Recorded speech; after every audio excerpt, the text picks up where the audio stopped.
Hello friends, मैं हूं पूजा from Micra institute of बेल्टाना। आज मैं आप लोगों के लिए एक छोटी सी कहानी लेकर आई हूं जो कि किसान की है, जिससे हमें क्या पता चलता है कि हमने जैसे एक पहले वीडियो बनाई थी पेशेंस के बारे में ही एक कहानी है, एक छोटी सी किसान की। क्या होता है, एक किसान होता है, किसान बहुत सारी मेहनत करता है अपने गाँव अपने उसमें खेत में।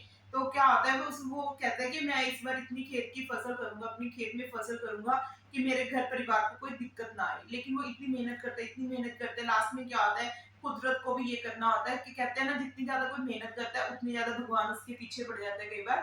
तो वो क्या करते हैं, लाइक उसमें अकाल पड़ जाता है, बहुत सारी बारिश नहीं हो पाती उस टाइम कि उसको जितनी उसकी फसल को जरूरत पड़ जाती है। तो किसान सोचता है मैं क्या करूं, इतनी मेहनत की।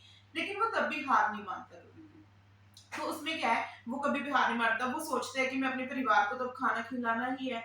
तो फिर उसके बाद वो क्या करता है, जो उसकी खेत होते हैं उसके पास ना कोई जमीन पड़ी होती है खाली। तो वो उसमें गड्ढे खोदने शुरू कर देता है।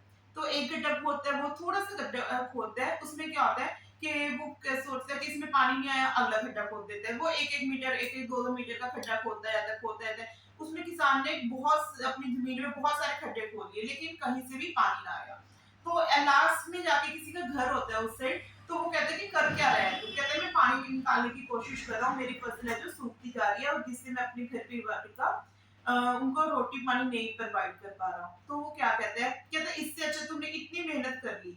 तो उसमें क्या करता, तो एक ही चीज पे मेहनत करता तो शायद तुझे पानी मिल जाता। वो कुआं खोदने की कोशिश कर रहा था, वो थोड़ा सा खोदता था, उसको पानी नहीं मिलता था। तो वो कहता, फिर वो सोचते हैं, कहते बात तो सही है उसकी। वो फिर क्या करता है, एक गड्ढे को ले लेता, उसको खोदता रहता है। जितनी उसने 20 गड्ढे खोदने में मेहनत की थी, उसने एक गड्ढे को खोदने में मेहनत की। तो वो लास्ट में बहुत सारे कुएं की शेप ले लेता है, उसका जो गड्ढा होता है। तो कुआं बन गया, उसमें बाद में पानी आ जाता है। तो हमें इससे क्या सीख मिलती है कि अगर हम पेशेंस रखें अपने अंदर, उस चीज को करते रहे कि हम सक्सेस जरूर मिल जाते हैं। उसको पानी मिल गया कुएं से, उसने अपनी फसल को बचा लिया और अपने घर परिवार को भी खाना प्रोवाइड करवा दिया, अपने उनके सारे सुख सुविधाएं प्रोवाइड करवा दी। वो भी खुश था, उसके परिवार वाले भी खुश थे।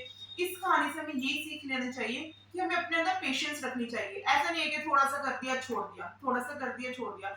एक चीज को कॉन्टिन्यूटी करके तो देखो कि आपको हमें सक्सेस मिल ही जाए। तो सिर्फ और सिर्फ हमें धैर्य रखने की जरूरत होती है। अगर हमने कुछ भी प्रोवाइड करना हो अपने घर परिवार को, अपने कुछ भी हासिल करना है, तो हमें सिर्फ और सिर्फ पेशेंस रखनी चाहिए। इस किसान की कहानी से बहुत बड़ी सीख मिलती है, अगर हम सीखना चाहे तो मैं स्टूडेंट्स को भी यही कहना चाहूंगी कि ऐसा नहीं है कि तुम लोग कुछ कर नहीं सकते, कर तो बहुत कुछ सकते हो, लेकिन अपने अंदर पेशेंस रखो किसी चीज का कि हमने ये करना है। अपने अंदर ठान लो इस चीज को कि हमने इस एग्जाम्स में ये क्लियर करना ही करना है। तो तुम लोग भी बहुत कुछ कर सकते हो, सिर्फ और सिर्फ पेशेंस रखो। Thank you.